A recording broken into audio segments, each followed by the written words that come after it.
Guys, what is up? Welcome back to Beer Geek Nation. Thanks for joining me once again.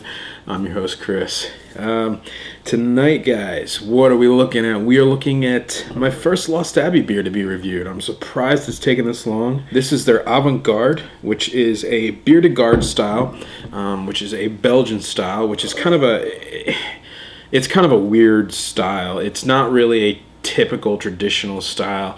It falls somewhere in between, say, a Farmhouse Ale and a Belgian Pale Ale. It's actually, beer to garde actually means beer to keep, or cellar, depending on the translation. But the Lost Abbey one is actually a little bit strange in the fact that they actually use a lager yeast in this one and ferment it at ale temperatures, and it creates kind of a fruity kind of taste to the yeast. It still does its job, still converts the sugars to alcohol, but they get a different taste to them. With that said, let's give this one a try. Let's get it in a glass. Let you see how it looks, smells, and I'll give you the taste, the verdict on the Avant Garde Ale from Lost Abbey. Alright, so the appearance on the Avant Garde Ale from Lost Abbey. It's a really nice looking light to dark orange. There was a really nice kind of a white head on there, dissipating really quickly, 7% alcohol. So I would think the head would stick around a little bit longer, but you know, it is a lager yeast, so there's variables there. Crystal clear, which I'm surprised because it is bottle conditioned, but you know, there's a little bit of carbonation.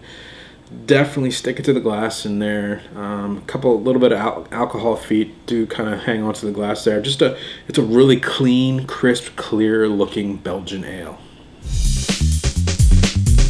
Alright, the nose on the Avant Garde. Definitely get a little bit of, there is a touch of funkiness in there. And by funkiness, I mean that wet hay, kind of barnyard, a wet field kind of smell to it. Light citrus notes, a little bit of lemon peel, a little bit of orange zest. It's very light, just a touch. Definitely a lot of sweet, bready, Belgian-y malts in this one. That's kind of the highlight here. I am getting some sweetness from what I'm assuming is the lager yeast. It smells to me like a sweet, kind of fermented out real lager yeast. Yeah, it's just a very good smelling Belgian ale. Not too remarkable, but it just smells really good. Alright, the taste on the Avant Garde Ale from Lost Abbey. Let's get into this one.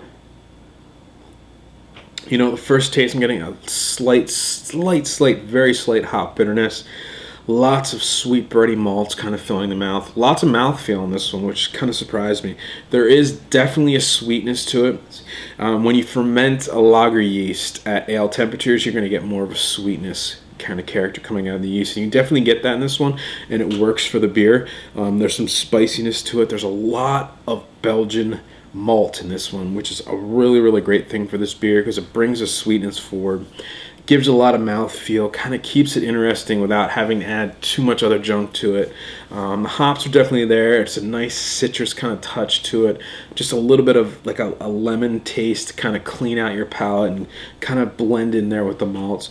Carbonation, there isn't too much. It's a very smooth drinking beer. To make it, you know, at 7%, it's a very, like I said, sessionable beer.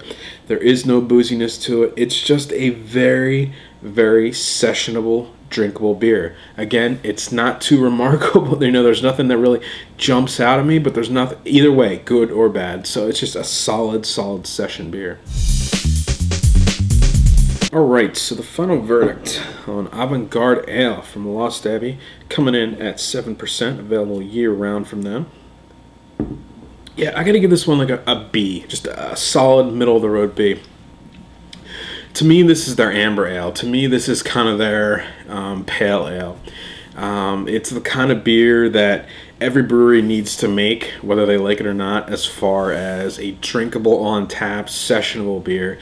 And for me, to me, it seems like this is the one for Lost Abbey. It's clean, it's refreshing, it's very drinkable, like I said. It's not going to get you completely schlossed, and it just works.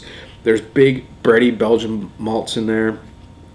The yeast that they use really kind of helps to enhance the sweetness. A touch of spiciness in there. And there is a little bit of that, you know, Lost Abbey kind of funkiness in there, or the Belgian style kind of funkiness from the Farmhouse Ale quality in there. It's there, it's just not overwhelming. This is a very, very good entry-level Belgian beer. It's a great sessionable Belgian ale, and I highly recommend it for that purpose. So I'm going to give this one a B. Again, this is the Avant Garde Ale. It's a bière de garde style, technically, I guess, but they don't really classify it as that. But it is 7% ABV, available year-round. Check it out if you guys can. And remember, my friends, life is too short. Drink amazing beers no matter what they are. Cheers.